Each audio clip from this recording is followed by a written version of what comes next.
Breast cancer का पता urine की गंध से लगाना, हार्मोन साइकिल के हिसाब से फिजिकल परफॉर्मेंस निखारना, बड़ी उम्र में भी मां बनना संभव बनाना, ये सब फेमटेक से मुमकिन हो रहा है। फेमटेक टेक्नोलॉजी का वो सेक्टर है जो महिलाओं की जरूरतों पर फोकस करता है। उनके लिए खास प्रोडक्ट्स, एप्स, पोषण वाले सप्लीमेंट्स बनाने पर ध्यान देता है। जल्दी से जल्दी कैंसर को पकड़ने वाली तकनीकें बनाने के साथ साथ महिलाओं का ऐसा नेटवर्क बनाता है जहां पीरियड, प्रेगनेंसी या मेनोपॉज पर जरूरी बातचीत हो सके। दुनिया की आधी आबादी की तकनीक से जुड़ी जरूरतों को पूरा करने वाला ये सेक्टर असीम संभावनाओं से भरा है।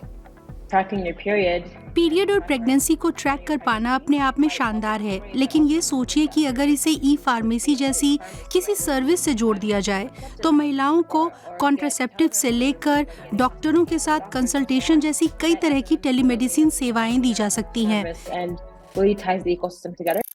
आजकल फेमटेक में नई नई खोजें उभार पर हैं।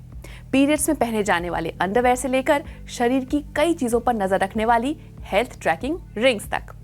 जुलाई 2022 तक ही विश्व भर में फेमटेक में निवेश 16 अरब डॉलर के करीब था, जो कि उसके 6 महीने पहले के मुकाबले 15% ज्यादा था।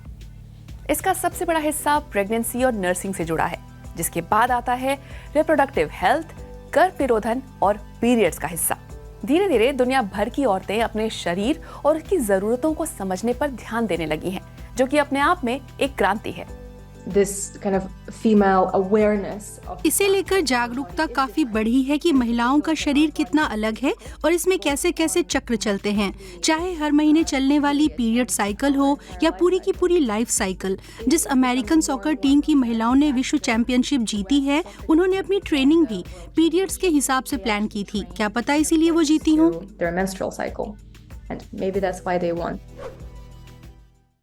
विश्व भर में महिलाओं के लिए खास प्रोडक्ट्स, एप्स और सर्विसेज मुहैया कराने वाले सेक्टर में हाल के सालों में तेजी आई है।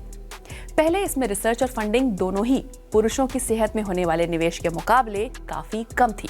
हेल्थ सेक्टर में सदियों तक पुरुष डॉक्टर और रिसर्चर ही हुआ करते थे।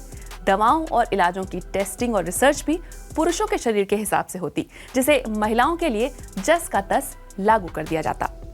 अमेरिका जैसे विकसित देश में भी 1993 तक क्लिनिकल ट्रायलों में महिलाओं को जानबूझकर बाहर रखा जाता था। वो तो हाल के सालों में और खासकर महामारी के दौर में डिजिटल हेल्थ सेक्टर में अचानक तेजी आई।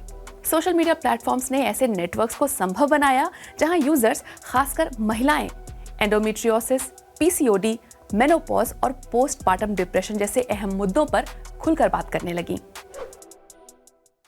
फेमटेक कंपनियां और संगठन शुरू करने वाले फाउंडर्स और सीईओ के साथ हुए एक वैश्विक सर्वे से पता चला कि उनमें से करीब 65% को इस इंडस्ट्री में निवेश की कमी झेलनी पड़ी। मेरे लिए अपनी फेमटेक स्टार्टअप को शुरू करने में सबसे बड़ी रुकावट तो यही समझाने की रही कि ये करना क्यों जरूरी है। उसके लिए जोरदार जवाब होनी चाहिए और निवेशकों को समझने लायक जानकारी पेश करना होता है। मेरे ज्यादातर इन्वेस्टर तो आखिर पुरुष ही हैं ना। यूजर्स की जानकारी को सुरक्षित रखना दूसरी बड़ी चुनौती है।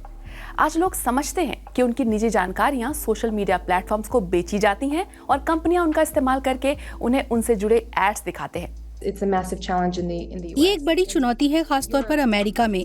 वहीं यूरोप और ब्रिटेन जैसे देशों में डेटा सुरक्षा को लेकर कड़े नियम हैं। चाहे कोई भी टेक्निकल प्रोडक्ट हो, कुछ न कुछ जानकारी तो देनी ही पड़ती है। तो पहले जरूर पढ़िए कि आपका डेटा कहाँ जाएगा और उसकी कानूनी सुरक्षा का कैसा इंतजाम है। फेमटेक की लहर पूरे हेल्थ केयर सेक्टर को ऊपर उठा रही है।